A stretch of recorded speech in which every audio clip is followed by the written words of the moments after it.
our channel. Right, today we are going to be carving out a 5-stone head, ring head, out of a solid chunk of metal. I've just had a quick go just to remind myself of the whole routine, and yeah, a lot of things coming back to me. I know I don't like doing this. Like, we all have different preferences on what we like doing and what we don't like doing. Like, some people enjoy polishing. I hate polishing. Some people hate sawing out. I love sawing out. I like doing delicate saw piercing work. So you have your own preferences of what you like doing. This is something I don't like doing, and I think a lot of my frustration with it comes from I just know I can do a better job if I just make things the way I want to make it. So for me, I'm holding this out. I just had a little trial run, so I was showing the official patrons this and a video for them. If I can just make the seat in for the stone and then solder the claws on afterwards, I'll do the job faster and it'll be a much better result as well. And I'll just be much happier actually going through the motions of making it. Carving out all the seats for the stones and all the claws and everything, and then when you're actually really making something for stones, everything's got to be exact. Like, the spaces in between the claws got to be the same, and the seat for the stones has all got to be level, and all the curvature's got to match. It's all got to be symmetrical, both sides, no weird little hiccups and bumps and weird shapes here and there. It's all got to be correct, and the stones have got to fit nicely. It's difficult to do this nicely, and what we're doing today is child's play compared to what I've had to do in the past. My worst example, and call it worst, it was a horrible experience. I mean, I did the job and it was all right at the end, but I would have done a better job if I could do it the way I wanted to. Check this out. Yeah, it was like one. Imagine a ring with a center collet. We're doing the shoulders for it. So I was making one shoulder and it's going to be cast. So it's split off. It's 6 stones on the shoulder, larger, medium, and then smaller size of the stone. So it's split off that way. So it's curving that way, and then also, not only that, it's split that way because I had to do the gallery wire. So not just the seats for the stones and the claws sticking up, there's claws continued underneath that, and then there was like a gallery wire down the side, all carved out of a solid piece of metal. Really, really difficult, and like I said, I did it. I don't think I did a good job. Oh yeah, and those claws were tapered as well, so they were thicker at the top, going down to almost a point at the bottom. Mega difficult. It took me like 3 days or something. It was like not fun for me at all. And again, the frustration is just let me work how I want to work and I'll do a better job and I'll finish it quicker. But when you're employed, you kind of got to work. I understand, because if I had a student here, I would be quite strong in them doing what I'm telling them to do, because if they start just doing things the way they want to do, might end up with a different result, and I'm gonna have to just tell them to start again because they did things differently to what I planned next. Anyway, so I do get it. You kind of under instruction, you got to do what your instructor's telling you, but not fun when you're forced to do something you don't like doing and you feel like you know better. But maybe I didn't at the time, I don't know. Anyway, cool, so we'll get into it. I was thinking of doing this as a full instructional guide, but then I thought, I'm just sitting down now, I think, why would I go through all the effort and time to make a full instructional guide teaching people how to make something how I don't think is best to be made? So, not going to be a full instructional guide, but at the same time, all the information on how to do this will be in this video. Get into it, I'll just say thank you to new patrons. Thank you to new patrons. Got a sort of burst of a few new ones recently, so thank you very much. Much appreciated to Fiona, Justin Rios, Neil Sinclair, Louise Ann Claire, Andrew, Mariam Japaritz, and new one yesterday, Maria. Thank you very much, guys. This channel exists, all these videos exist, all this jewellery teaching content exists because of the patrons. So I really appreciate them, because I'm happy about the opportunity to sort of have this life of where I just make instructional videos for people. I get the satisfaction of actually sharing a skill that I learned over the years. If you're new to me, basically I was a good jeweller for years, good enough to be employed by some top class workshops. So all the skills I learned were passed down to me from other professional jewellers who were also very good and had decades experience. They had their skills passed down to them from the older generation who also had decades experience and had all their skills passed down to them. So it was a sort of a lineage, and now the internet is here and YouTube exists, I can share them with you. Before the internet, you had to be a top class jeweller like me and then get in the position and be lucky enough to get employed to get access to all these skills. So now I'm just sharing it all with you. So if you want to get the best of what I'm teaching, the best of the jewellery trade, hand making, bespoke jewellery, traditional craft, if you want to get access to all that, you need to become a patron yourself. So it's patreon.com/diamount, link in the description. And also the soldering online course is now on discount again, heavily discounted, 75% off, but only until the 10th of July, so sorry, the 10th of August. So you've got to move quick if you want to get onto that. That's going to train you up to the next level as well, even beyond what I do on YouTube and Patreon. Proper education on doing specifically soldering, but there's a load of jewellery making content in there as well. Cool, right, so waffling on too much, let's just get into this. Again, not a full instructional guide, but at the same time, all the information will be here, just won't be as in-depth as what I can do. Tools required for making this hand-carved ring will be digital calipers, a small selection of needle files, a set of dividers, and a gorilla. Okay, so my bit of metal, my ring is based on using 3mm stones. I've got 3mm CZs there, using as a guide. The metal I've milled out, it's not quite square. I mean, it was square, but I flattened it one side. So width, I've got like 3.15, 3.2, I think I had somewhere, yeah, 3.2. That's about right. You want it slightly wider than the stones. When it's finished, you don't want to see metal around the stones, but when you're working on it, you've got to file it back, you've got to get the curvature nice. Then you've got to paper it, it's got to be polished, so you lose a little bit of the surface every time you attack the surface like that. So yeah, 3.2 I think is pretty safe. And then as for the height, it's not just the seat of the stones plus the claws. You want the claws a little bit longer because it helps you out doing the setting. But obviously the longer they are, the more awkward it is to make, and then it gets more wasteful as well. So mine's perhaps a little bit over the top at 3.8, probably 3.6 might be quite good for a 3mm stone. Yeah, 3.6 will be alright. Then as for curving it, what I literally just did, I just grabbed it in my pliers to start this off. Parallels there, and I just yanked it round with my half round pliers. But that's not curved enough. I am going to do it a bit neater than that. I'm going to choose a finger size, just an average size on the UK scales like L, M. I'm going to use a swage block and get that properly curved nicely for a specific finger size. It's all good practice. Even if you're making something like this, I'm just making this video to sort of do the demonstration on how to show you how it's possible. But even now, I'm going to work and try and get it to end at a specific finger size. It's all good practice at the end of the day. Because when you're really making something for a customer, it's got to be a size that fits them, that they want. It's quite an accurate thing. Not even 0.5 millimetre in the circumference is noticeable on how a ring feels. So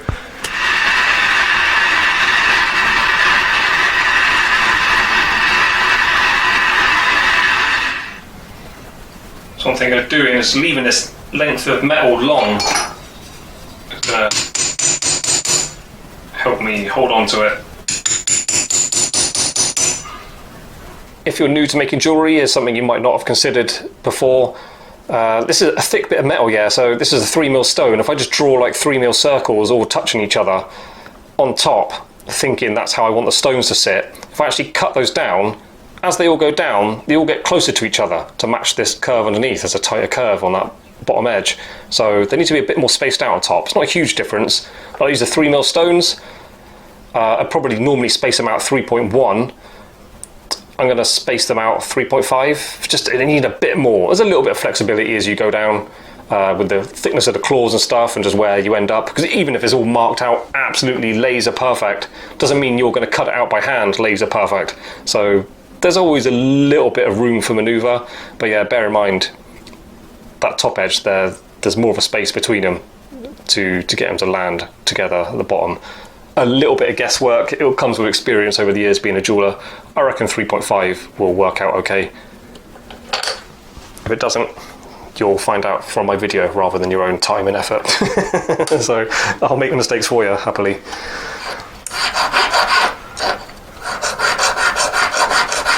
So I'm about to start using dividers and stuff and marking it all up. So before I do that, I'm just going to flatten the sides because I put it on the metal block and banged it and stuff, so just to shape it up a little bit better. Dividers, line down the middle. And then I said 3.5, didn't I? Let's go for 3.5. So the way I do this, I mean, you can use your digital calipers as dividers. I don't like doing it too much because I already do it too much where the points get damaged a little bit, but it's quite a nice hard steel. You can use them for dividers, but I try not to make a habit of it. So what I do is I set them to the distance I want and then put my dividers up close to it and then just open them up the same. Wouldn't it be nice if we just had a combination of these two tools together, like a little digital display on dividers? It can be quite small, just there somewhere. And yeah, you can just open them up and know exactly what your distance is. Unfortunately, people who make tools for jewellers don't know anything about making jewellery, so the stuff that should exist doesn't exist. Anyway, let's do this.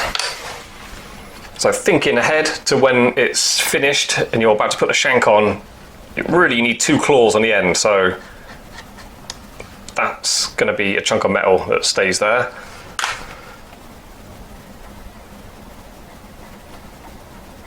The stone's going to be about that big.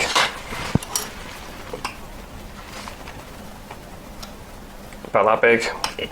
So I'm going to put my first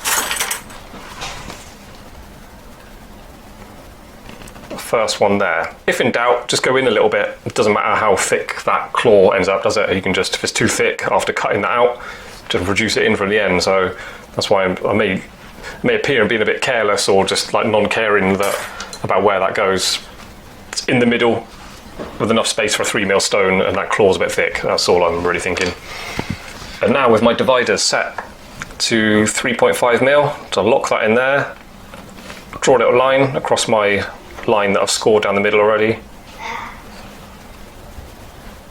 Another one. That's 3 stones, 4 stones, 5 stones, and then that's the middle of the stone, isn't it? So that'll be a stone, a bar on the end, so that's what I'm expecting to be cutting out. When you're doing these kind of heads, sort of half eternities or just a spread of stones that goes a decent amount across someone's finger, it's always nice to have an odd number of stones, and that way you've got one in the centre and then an equal amount either side of it. That's how it seems to work. If you do an even number, like say 4 and 4, so you've got an 8 stone ring, it can't help, it's not an illusion, it's just your eyes are drawn to in between the stones, like it doesn't have a centre point, there's just like a random amount of stones. It's only when you get, the stones get smaller, you can't really see which one's in what position anyway. When you've got kind of big stones like 3mm, definitely recommend going for an odd number. So 3, 5, 7. Okay, I wasn't going to, but I'm going to draw the stones on top properly with dividers. So I've set them to 1.5, that's the radius measurement of a 3mm stone, 3mm diameter stone. I'm going to put my op dividers on, because I'm old and my eyes are blurry today. Let's lock that in. I'm just going to draw the stone on top.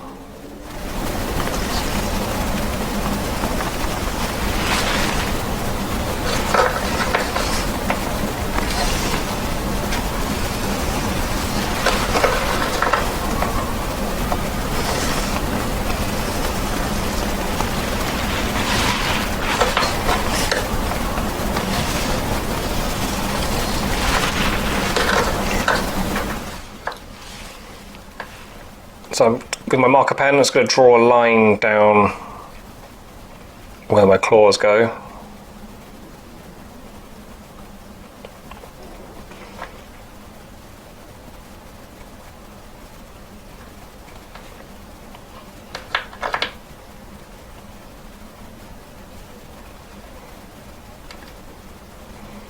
About that. I'll cut them out a bit thicker than that, but that's where they are.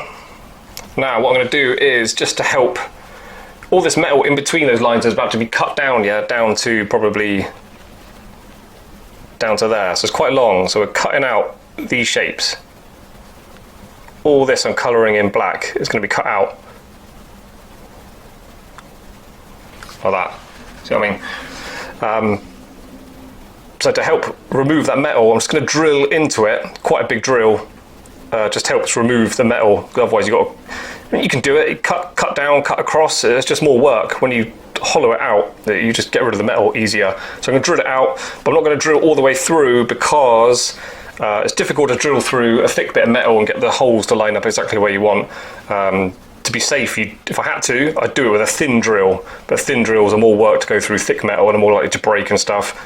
I'm just going to leave it till last, so I'm just going to drill through to help me down to there, just to help me remove these bits of metal. So actually I'm going to draw that line on the side. with my digital calipers, which I was just saying I don't like using. It's about 1.4, 1.5. It's going to help you out as well. Draw those, continuing those lines down the side, just to help. I'm not too concerned with the accuracy of this. I'm just making a video to demonstrate how this is possible, but at the same time, I do want to make an effort to do a good job because it's all good practice for me. It's not something I enjoy doing, but it doesn't mean I shouldn't try and do it properly.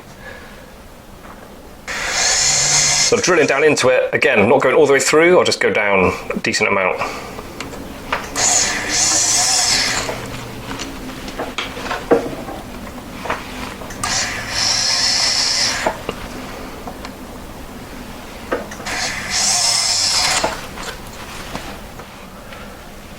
And now everything's all marked out, drilled out. Let's do some chopping.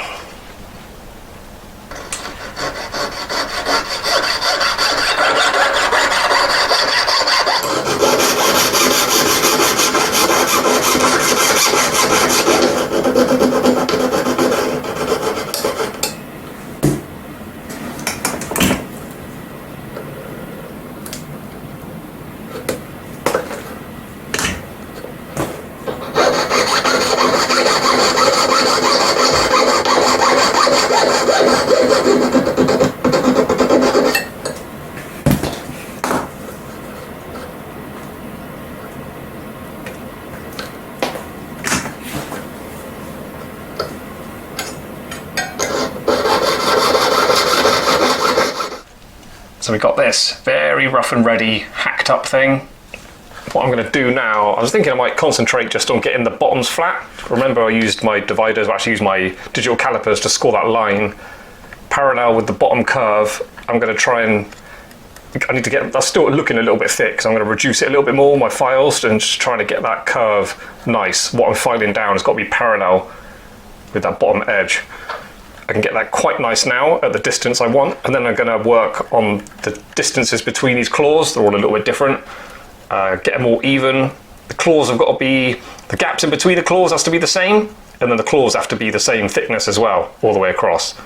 So it's a bit of careful work to get through this next stage.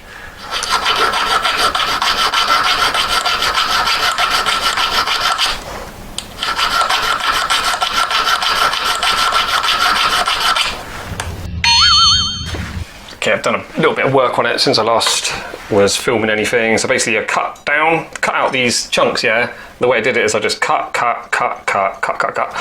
and then go back into the first one, and then just turn my blade, go across. Very rough. Now, I was quite far away from my line where I didn't want to risk cutting into it accidentally, because I was just really carelessly just hacking out a big chunk of metal, basically, just to give me a head start. And since then, square needle file. I actually got a really coarse one that was quite good.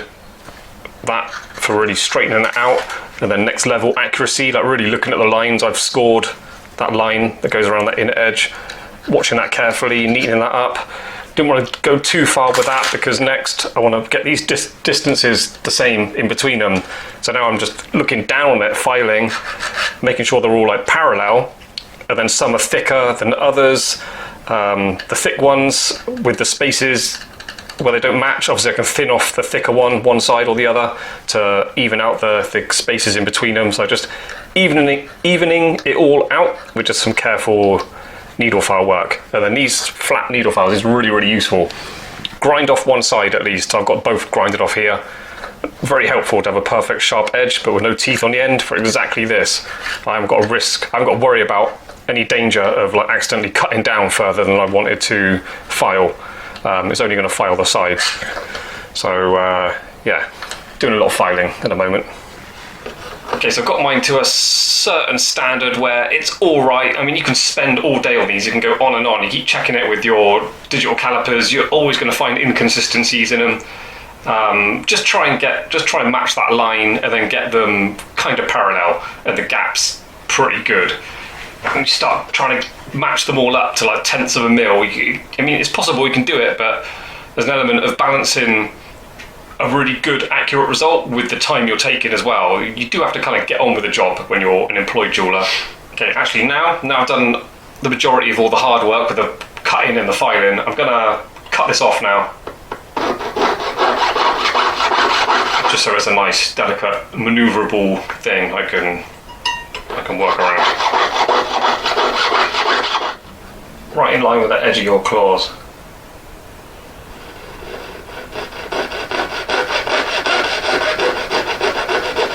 Just go in a bit. Just to start it off, we're going to be putting a sharp edge of a needle file in there. But starting off with a saw blade is good, so you can get it really accurately where you want it, in a nice sharp line at the angle, exactly where you want. If I try to start it off with, like say, a needle file, like a tri-square needle file, because I'm looking at that flat, I can't really see the point, and I can do it by feel, but I lose accuracy because with the saw blade I can just literally see this thin line exactly laying over the top, exactly where I want it. So I know my angles are all going to be correct. Like that. Just in line with the edge, just go straight down. Do that on all of them, both sides.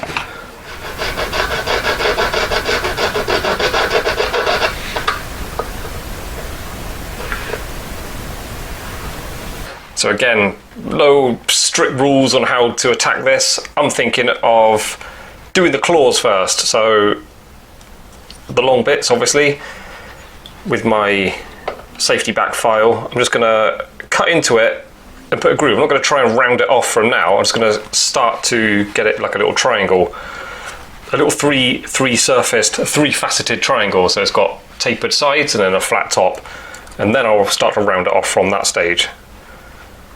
Let's just try one or two.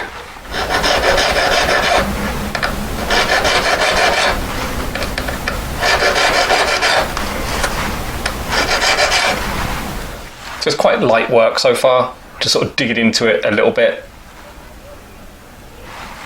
They've got like, they're not rounded, they've got all like facets down the sides of them.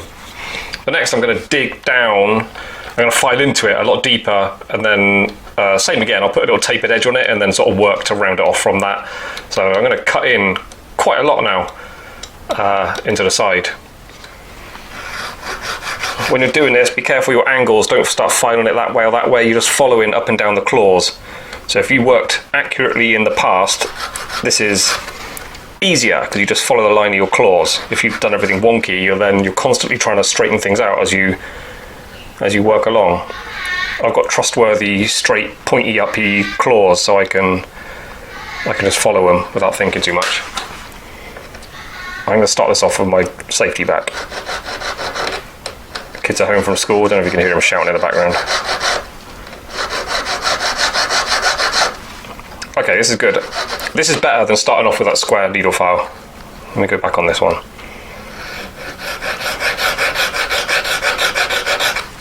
So can you see, quickly, I've got a nice bit of shape on the side. So I'm got to be a bit careful. That cut in really quick and easy, and then I'm going to be getting my square needle file and just, as I file up and down, I rotate it as well, and that helps get a nice rounded finish on it. But again, when you're doing this, you've got to be careful of your angles. Don't accidentally do that, don't accidentally do that, don't do that, don't do that. Just keep everything straight and nice. So before, that's just with the claws faceted a little bit, and then this is with the centres done as well. Not focusing.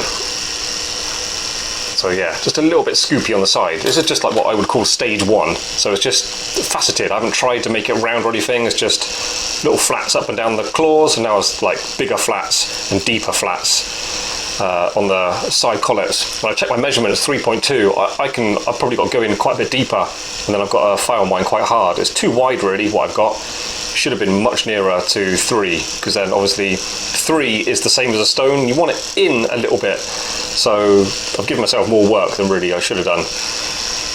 But yeah, I do recommend just don't worry about starting off and trying to get them round from this stage. Just get them the correct width, and just work with just doing little flats. And then as a last little step, you just round them off gently. That helps you keep things accurate.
Okay, so I've done a bit of work on it. Still nowhere near finished, but I rounded it off. It's just very light.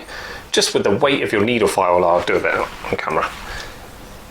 Just with like tucking that corner in and tuck that corner in and just go over the top and then roll in the needle file, so move it across left and right, and then just sort of watch the distances, looking on the back.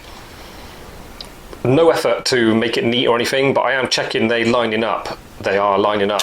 I can see those claws there, a little bit out of sync. So I'll work on that a bit, try and straighten those up. I'll tell you what I might do next that will help me out. There's a drill hole there because I went through it accidentally when I was just ripping through it, drilling into it.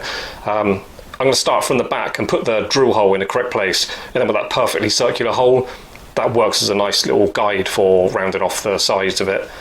So I think it's probably a good idea to do that now. It helps me move on and increase the accuracy. And obviously my claws just look like little weird little stumps, so they need rounded off as well. I haven't touched them since that first bit of filing, just concentrating on these in between bits. Yeah, so I drill it out and then do a bit more careful needle file work. So there's a very small ball burr. I'm just gonna put a little dip working from the back, because obviously it's more important that the hole is nice and central on the back, rather than trying to get it really accurate on the other side and then drill through it. Which is possible to drill through it nice and straight and get the drill to come out exactly where you want. I can do it, but it adds difficulty. You have to work carefully. I think it's just a bit of common sense to drill it from the other side.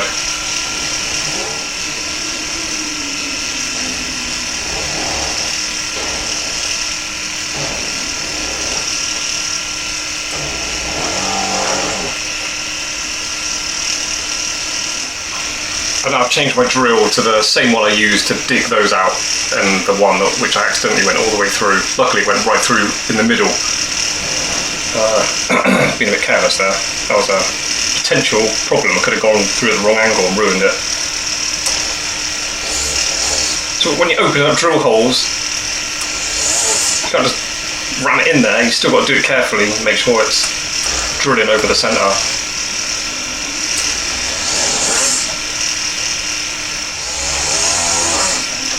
Or, if you don't like the position of one of your drill holes, it's an opportunity when you're opening them up to move the position slightly, to drill it slightly to the left or right, up or down, whatever.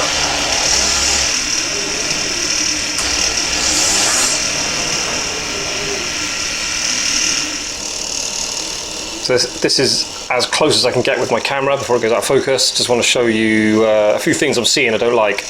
That claw and that claw, they don't line up, so I've got to take a little bit of weight off that side of that one, and then on the other side, on that one, try and straighten those up a little bit. That looks good. So I'm checking the curvature to the side of my stone. They've got to be parallel and nice and rounded, matching the size of the little holes. And obviously all the same size as well. One looks noticeably smaller than all the others. You kind of got to match all the others to the smallest one. There's a limit to that, obviously. You can't just keep going thinner and thinner on all of them.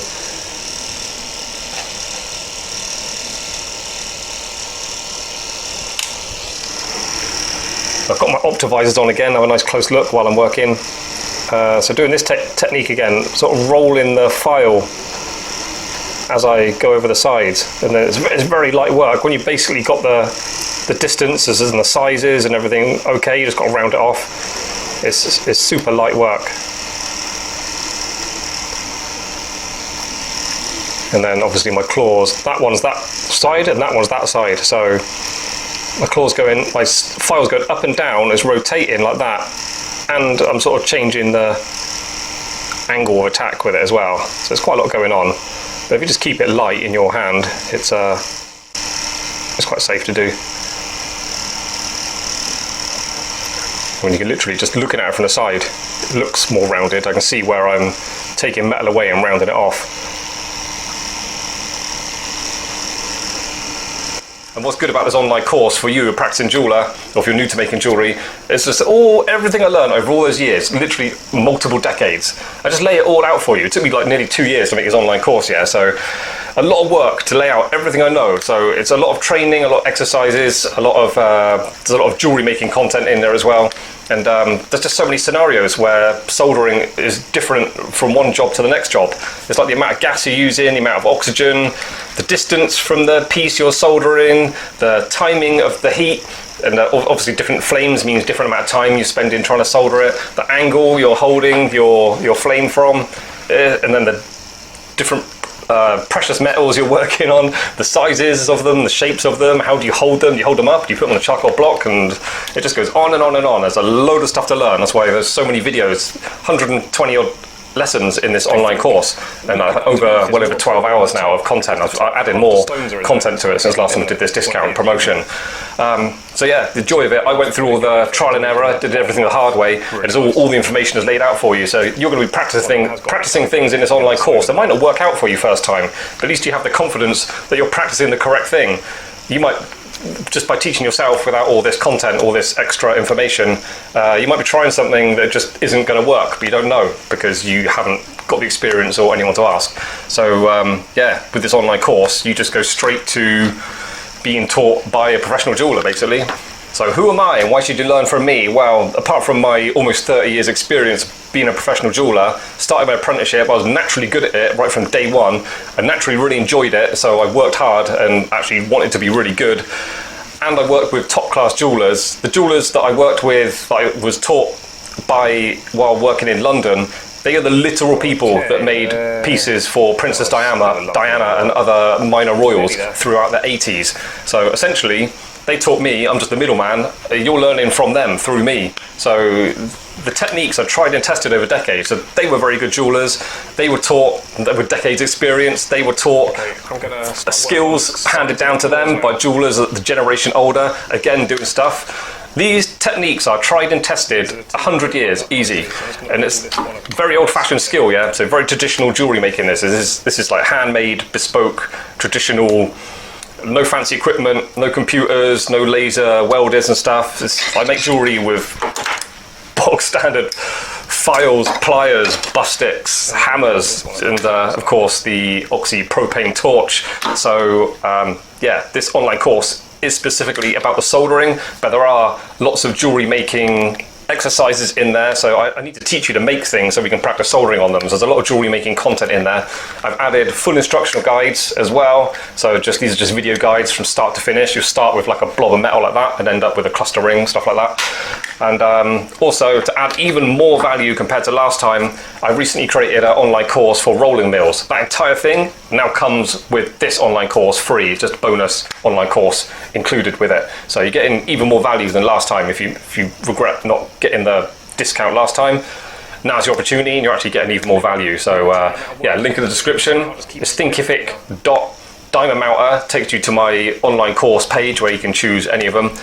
So if you want to join, fantastic, there's a link in the description. At the end of the day, it's not about me making money, it's about me continuing this craft. It's an old-fashioned skill, and not many jewelers at all will get to the level to get in the position where I was, where I'm invited to work for companies that are making the top level stuff.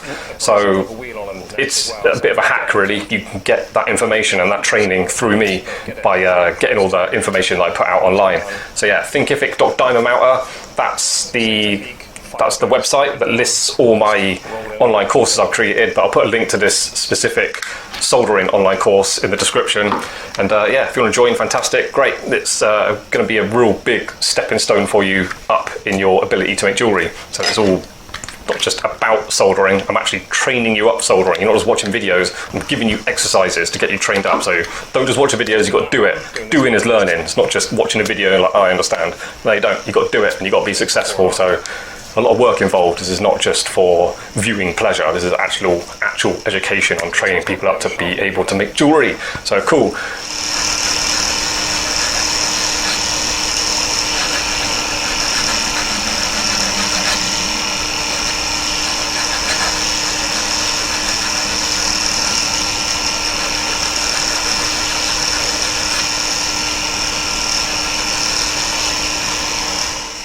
So this is the stage I filed it up to by no means perfect. I've got more tricks to do to neaten it up on the side and round it off and get all the little nooks and crannies all more sharp and accurate. That's the stage I'm getting it to. That's the level I've got it to now. Still need to separate the claws, so I'll do that now before I start worrying about getting it all perfect and smooth on the sides. Let's actually get these claws cut out and separated. So how do we do that? We simply just cut it down. This is a thin saw blade, yeah. I've probably got just about enough distance I want to cut out in the middle to do 2 cuts. But that's just extra complication, you don't need to. I'm just going to cut directly down the middle, then put a thicker saw blade in, open up that hole, and then it's probably open up enough to get probably paper disc in there, or some, if I can find a file I can use, something thin, and just file up and down and just open it up gently. But yeah, I'm going to start with a thin saw blade right down the middle.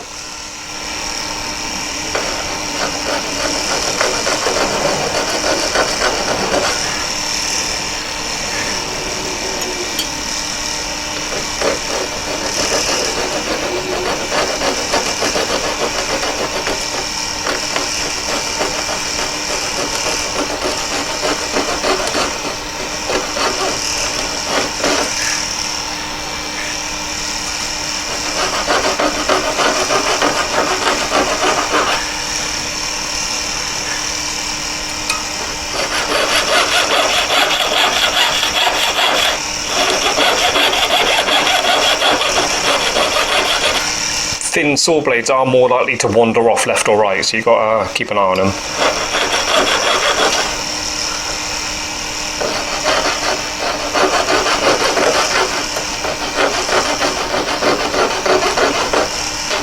Once you've got 1 or 2 cuts in nice and accurate, it acts like a mitre to hold the blade in the correct position.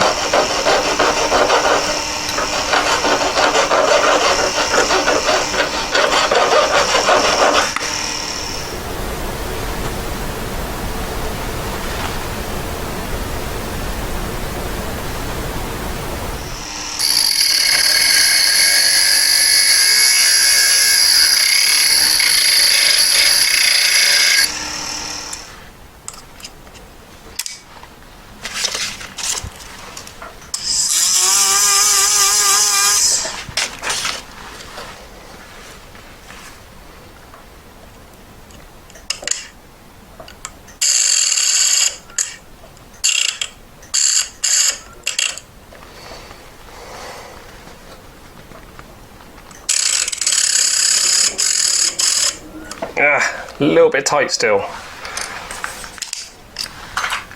Just skim it out a little bit more with this one again.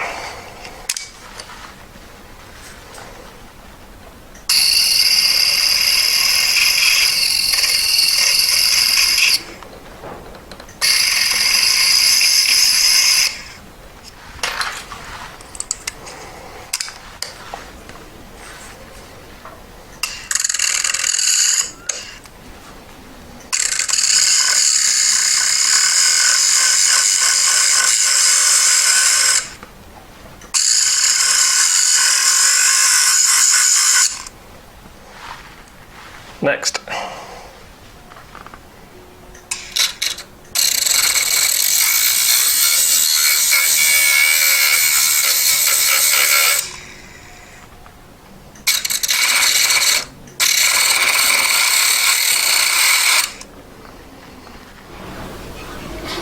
So after that, saw blade, then this thin little cutting disc, then it was the paper disc on it, then it was like the grinding cut-off wheel. Then I went back to the paper disc to sort of separate them a bit more, and now I'm just going to neaten off the bottom with this cylinder bar. This is sort of touching the sides, it might open it up a little bit more, which I'm okay with.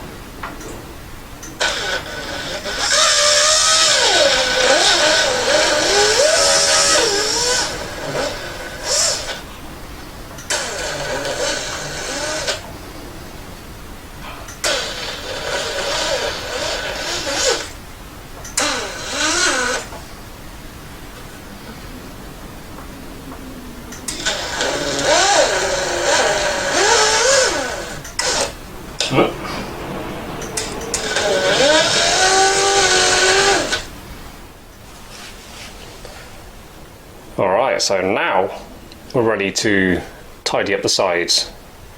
So that's what I was doing, look, cutting cutting in between the claws, and I kept going down with a cylinder burr until I could sort of get a nice straight little scoop in between them. Cool, so let's work on the sides a bit more. And I will be doing a lot of the work, most of the work really, with one of my ridgy discs. Little abrasive rubber sharp disc.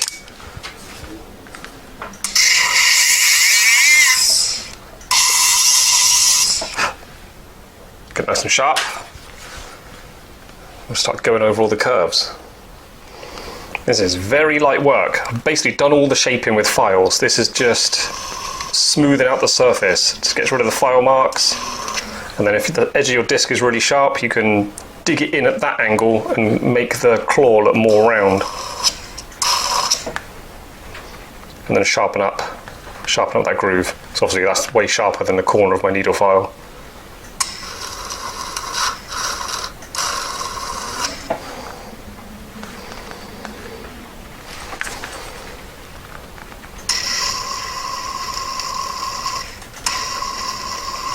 I can't remember what I used to do. I've got a feeling I used to work on the claws first and then do the sides, but it doesn't really matter.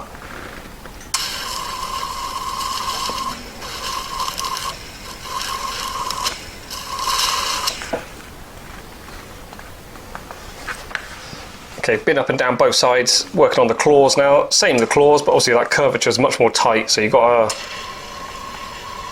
sort of adjust how you're moving it over the claw, and then same thing when it's nice and sharp, just dig into the groove, just a straight line up and down.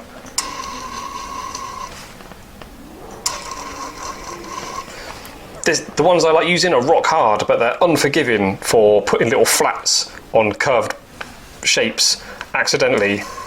Sometimes the smoother one is a better option, even though they don't stay sharp as well. They don't stay sharp anywhere near as well, but when you're going over a curve, they're a bit more friendly to use.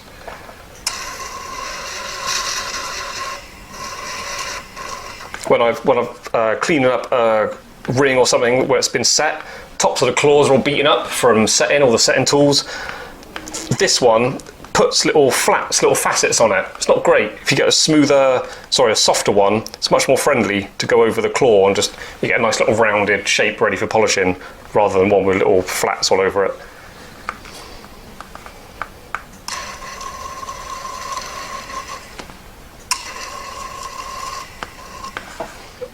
So final thing, that's a bit of a fresh 600 grit paper in a mini whizzer mandrel. Just going to carefully touch it and go over, trying to keep it in line with all the claws. This does quite good work on the claws. It's these claws that take all the extra time. Like I say, right at the start, I can work a better result and finish much faster if I solder the claws on.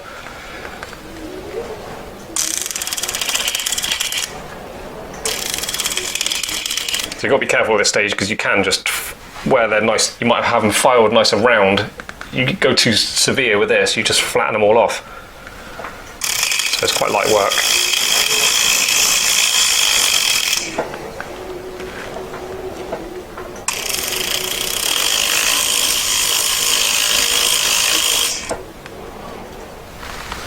And then that was a bit coarse, so I'm going to go to 1,000 now.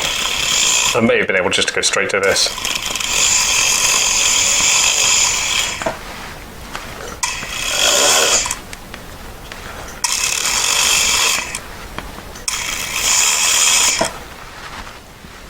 So there you go, I'm going to stop there. It does need more work. Like, I just know for a fact where I worked in London, they would probably complain about the back holes probably need opening up a little bit. They might be all right, but some of the curvatures, some of the claws are not lined up as good as they could be. Some of the roundednesses of them don't match, and there's a couple of little flat spots on the sides there as well. Like, being really critical, but that's what they used to do. My boss used to literally, I'd give him, say I'd make that to this stage, I think, finished it, I'd give it to him for him to check over. He'd pick up his 10 times lube. I'd be like, oh my god. He's going to look at it under 10 times magnification and find loads of stuff wrong with it and send me back to the bench. Happened all the time. It's kind of expected it. But yeah, it does need more work, really. Like, say if I was making something that's going to be cast, like even myself, I would do more work to it than that. I can even up a little bit more. I can sort out the surfaces a little bit, the curvatures, a little bit improvements can go. But as for a demonstration on showing how it's possible, I think you've got all the info you need there. Carved out solid, all those claws, look, there you go. Again, I don't really enjoy it, but my frustrations come from just I find it quicker and easier, and I end up with a better result if I just do the bottom half and then solder claws on afterwards. Much faster way to a better result for me personally anyway. But cool, there you go. So that's it for this YouTube video. I may go ahead and complete it. I'll mill out a shank, attach the shank to it, and then set the stones, but that's going to be for the patrons only. So if you want to see all that, check out patron.com/diamond click like and subscribe if you're new to me, and yeah, hope you join me again on future uploads. If you want to support the channel, Diamond Matter members on the YouTube, or best way for you and for me is to sign up for patrons. It's patron.com/diamond. You'll get access to loads of full instructional guides, start to finish jewelry making content, loads of them. I'm on my way to 100, coming up 40 now, so I've got a lot more work to do, but I'm eager to make more and more of them. So from a relatively small amount of money, I think it's $16 a month at the moment, and then you get access to hours and hours and hours of jewelry making content. Cool, hope to see you there. If not, join me again on next upload. See ya, bye.